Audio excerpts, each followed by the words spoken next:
Здравейте, аз съм Вик. Днес ще си говорим съвсем откровенно и директно за стероидите. Като?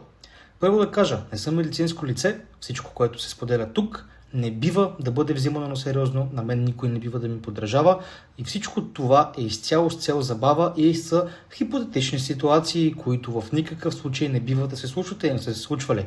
Да продължим напред. Как лично аз си изградих първия цикъл, така че да избегна максимално щетите, които повечето хора си нанасят. Първо, започваме само с тесто. Задължително. В началото не добавяме нищо друго, за да знаем тялото ни как реагира на по-голямо количество от хормон, който вече познава. Много е важно това тесто да не бъде бавно. Много е важно това тесто да бъде бързо, защото когато нещо се обърка с бързото тесто, можеш веднага да го намалиш, а бавното трябва да чакаш 28 дни, за да се изчисти от кръвта. Не дай си Боже, операция, катастрофа, каквото и да е. Понякога това може да възпрепятства възстановяването ни. После, ако естрогенът ти избяга много извън нормите, с бързия тестостерон доста по-лесно можеш, намаляйки дозата, да го върнеш обратно където трябва да бъде. Доколкото с бавния трябва да вземеш ароматазен инхибитор. Ако вземеш прекалено малко, ще продължиш да имаш висок естроген. Ако вземеш прекалено много, ще го занулиш и ще получиш еректилна дисфункция. Става сложно. Така че започнете с ниска доза тест. Използваме винаги бърз естер. Проблемът е с ежедневното инжектиране, не през ден, всеки ден, за максимално стабилни нива. Но имаме много по-голям контрол върху това какво се случва в нашето тяло. Така че бърз тест. Не по-малко от 200 и не повече от 300 би било една добра начална доза, поне така беше и за мен. Когато мина 4 седмици, трябва да се направи ПКК, това е хематология, пълна кръвна картина. Трябва да видим да нямаме гъста кръв, най-важното, което гледаме там, хематокрита. Не само това, разбира се. Хубаво е да се пусне един маркер C-реактивен протеин, да видим дали някъде в тялото има възпалителни процеси. Хубаво е да се провери бъбречната функция с креатинин, креатинкиназа и GFR. Трябва да видим тестостерон тотален и SHBG. Свободния няма смисъл, тъй като имаме SHBG и тотален, можем сами да си го изчислим пари на вятъра. Естрадиол, не е лоша идея, проактина. И също така, асат, алат, HDL, LDL. Ако ни е твърде смачкан добрия холестерол, нормално е да е леко под границата, но ако е твърде смачкан, ако ни е гъста кръвта или ако естрогена ни бяга, имаме сериозен проблем, който трябва да бъде разрешен от професионалист. Но най-вероятно това няма да е случая. Тогава стига да сме добре ментално, увеличаваме дозата. Аз лека по лека, дигайки по 50 мг на седмица, стигнах до 600 мг седмично. Всъщност лично при мен прага, в който започвам да усещам, че приемам медикамент чисто ментално и от към физика, разбира се, е след 500 на седмица. Преди това дори не го усещам. Но това е защото аз имам такава андрогенна чувствителност. Проблема е, че естрогена почва да бяга. Сега тук идва пипкавата част. Първият цикъл е с цел да опипаме водите и да разберем как ни работи тялото. Тоест, това е идеалният момент да опитаме да видим каква доза ароматазен инхибитор, на каква доза тестостерон ни върши работа. Лично при мен на 600 мг тестостерон един анастрозол на седмица ми е напълно достатъчен. На 400 мг една четвъртинка през 5 дни ми е напълно достатъчно, за да имам точно около 140-150 пикограма естрадиол, който е към горната граница, който е добре. Естрадиол е анаболен и невропротективен. Той е важен хормон. Не трябва да го държим нисък, трябва да го държим максимално висок, без да създава странични ефекти. Те са емоционалност, странно либидо, високо кръвно, водна задръжка. Ще разберете, ако е висок. После, какви други медикаменти аз лично си добавих първия цикъл? Използвах дианабол, тъй като това е едно от най-близките неща от тестостерона. Там със сигурност не си струва да се пробва, тъй като е много мръсен 17 алфа-алкалиран, силно хепатотоксичен препарат, който не създава устойчиви резултати в залата. Не е нещо, което бих препоръчал. После поиграх с туранабол, малкият му брат. Много хепатотоксичен и ако нямате финансите за енацетилцистеин, тутка и силимарин, едновременно не бих си играл да го взимам, но ефектът е там. Дава сила. Да, дава сила. Даже сетих как ще се скъсам гърдата на лежанка. Да, само я разтегнах. После, друго, което направих аз като грешка, е, понеже беше дълъг цикъл, добавих дека. Реших, дай да експериментираме, да си помогна малко с болките в ставите, с дисковата патология, тъй като имам 6 дегенерирали диска на гръбнака.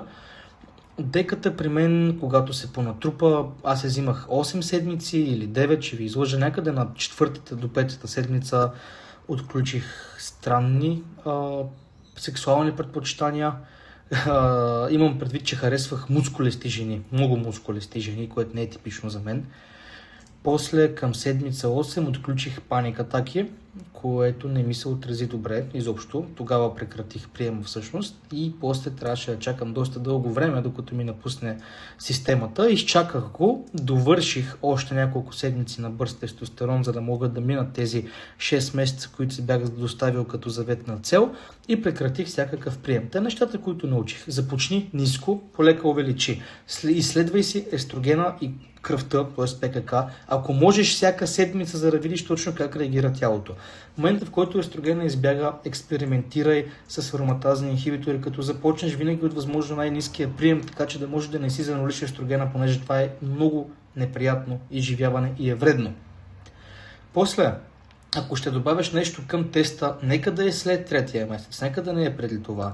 Нека да е нещо, което се чисти бързо. Също съм взимал бърз мастерон. Бързия мастерон ми се отрази много добре ментално. Аз го комбинирах с нандролона, тъй като нандролона има една много интересна склонност, когато се свърши с 5-алфа редуктаза. Това е ензима, който конвертира тестостерон в дихидротестостерон. Той конвертира нандролона в дихидронандролон и не остава 5-алфа редуктаза, за да се произведе дихидротестостерон. Дихидронандролона има едва 20% от андрогенността на дихидротестостерона, т.е. нервната система получава едва 20% от андрогенната стимулация, която по принцип би получила при възможно най-добрия случай. Което означава, че не трябва дихидротестостерон дериват, който в моя случай беше мастерон пропионат. Затова винаги деката се комбинира с дъхата дериват, дори да е в малка доза, заради ето това тук, а не заради ето това тук. Да, нещо от сорта на бърз мастерон, нещо от сорта на примо, нещо от сорта на оралка, като оксандролончето, която се чисти по-бързо и която не е толкова токсична, въпреки че оксандролона може тотално да ви се сипе черния дроб. И бих избягвал дека, бих избягвал дианабол, бих избягвал да правя високи скокове в дозите на тестостерон, бих избягвал да пия директно момента, в който ми се покачи леко естрогена, цяла таблетка ароматазен инхибитор, като анастрозол, защото това е много висока доза.